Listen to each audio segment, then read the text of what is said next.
O sea, hay gente que está dispuesta a traicionarlo. Hay desertores que pueden llevar hasta ciertos lugares. O sea, como te digo, el trabajo de la policía desde el 2006 hasta el 2012, un trabajo persistente de años. No es que a la primera agarraron a esta gente, pero yo creo que eso se puede hacer.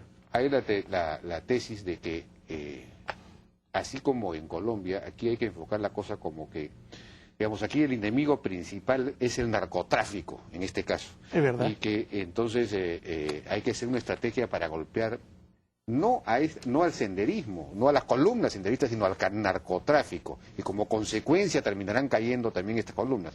Y eso supone, pues, no sé, mucho más actividad en lo que se refiere a control de insumos químicos, a todo, al lavado de activos.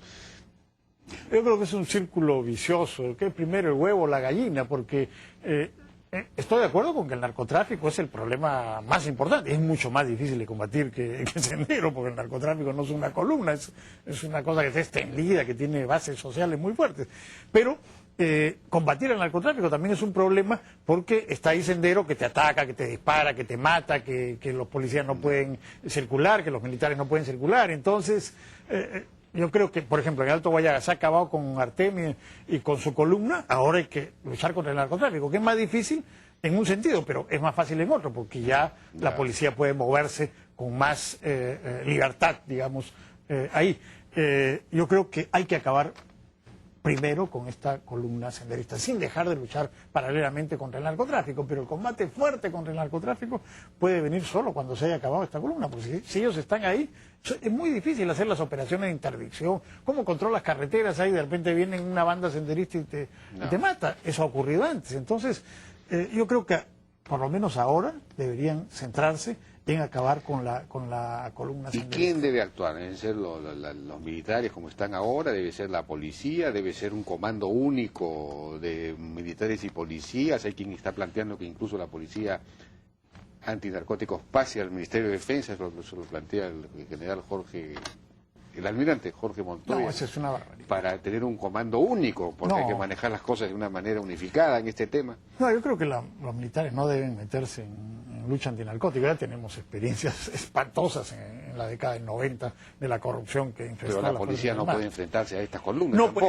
Bueno, ese es el problema. Pues yo antes era partidario de que la policía durante un tiempo estuvo a cargo, pero ahora ya han crecido, gracias a las derrotas que han infligido a los militares, tienen más armas, ya es más complicado. Ahora ya tienen que ser los militares los que se encarguen de eso. Eso es así.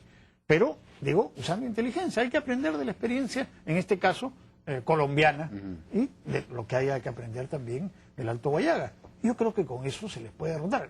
Lo que a mí me sorprende y me desespera es que no cambian. Están 6 años los militares a cargo de eso y siguen con la misma tontería y siguen derrota tras derrota y no son capaces de una autocrítica. ¿Tú alguna vez has escuchado a un militar que diga nos equivocamos a pesar del rosario de derrotas que han tenido? Ni una sola vez. Es increíble. Sí, bueno, hay una revisión de este asunto, ¿no? Bueno, tenemos que ir a una pausa. Regresamos.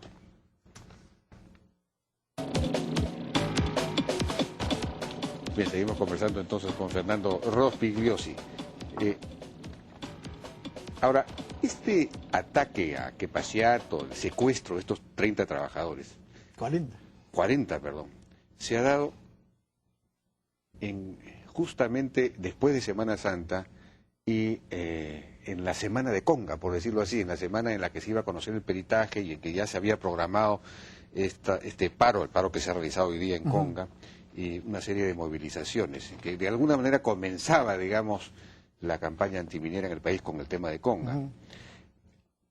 ¿Es casualidad, es coincidencia que ambos hechos se hayan dado al mismo tiempo o puede haber alguna clase de, no sé, coordinación? No, esta gente se mueve, ellos están encerrados en una zona muy específica, ellos se mueven en función de lo que ocurre en esa zona. Y también tiene que ver con que ya va terminando la temporada de lluvias, digamos, entre diciembre y marzo es muy difícil que hayan acciones, ni de las Fuerzas Armadas ni de los terroristas. Hay algunas, pero esporádicas. pero es muy difícil porque la zona es complicada y cuando caen esas lluvias torrenciales, los ríos crecen muchísimo además y es muy difícil operar ahí en este periodo. Entonces, Bueno, pero sigue lloviendo, creo. no, sigue lloviendo, pero ya va bajando, pues obviamente, ya estamos a mediados de abril. Entonces, ellos programan sus operaciones en función también de las condiciones climáticas, ¿no? Entonces, ya tienen su propio calendario, digamos, ¿no? Porque, pero ellos pueden actuar, ellos saben lo que está pasando en el resto del país y No, sin duda. pueden saber que si el gobierno va a destinar una cantidad importante de efectivos en Cajamarca, entonces es un momento para actuar. Digamos, puede ser un momento estratégico. Pero no son compatibles, o sea, no, digamos que los policías que están en Cajamarca no pueden o no están acostumbrados a operar en este tipo de zonas, y los militares tampoco. Bueno, los militares claro. tienen miles de efectivos y no están... Me pregunto porque hoy día hay asuntos. un interesante artículo de Cecilia Valenzuela en El Comercio, en el que dice que esta columna de Sendero Luminoso ha estado produciendo documentos en los últimos años, distanciándose, por supuesto, de Sendero Luminoso tradicional y todo lo demás, del presidente Gonzalo, pero dice que ellos están anunciando la existencia de un Frente Unido Democrático Revolucionario. Hay que saber, dice, cooperar con los partidos y organizaciones populares y ejércitos amigos. Es decir, critican que el presidente Abimael Guzmán despreciaba a la izquierda. Dice que no hay que despreciarla, hay que coordinar más bien con ella en las relaciones con los partidos políticos en el Frente Unido Democrático Revolucionario. En estos trabajos de acciones políticas y militares y económicas, organizativas y culturales tenemos que saber coordinar con los partidos políticos, organizaciones gremiales, autoridades y masas populares. Eso dicen estos neosenderistas, esta columna. De repente están en coordinaciones. No, eso lo dicen hace 40 años. No. Sí. ¿Coordinar con la izquierda? Sí.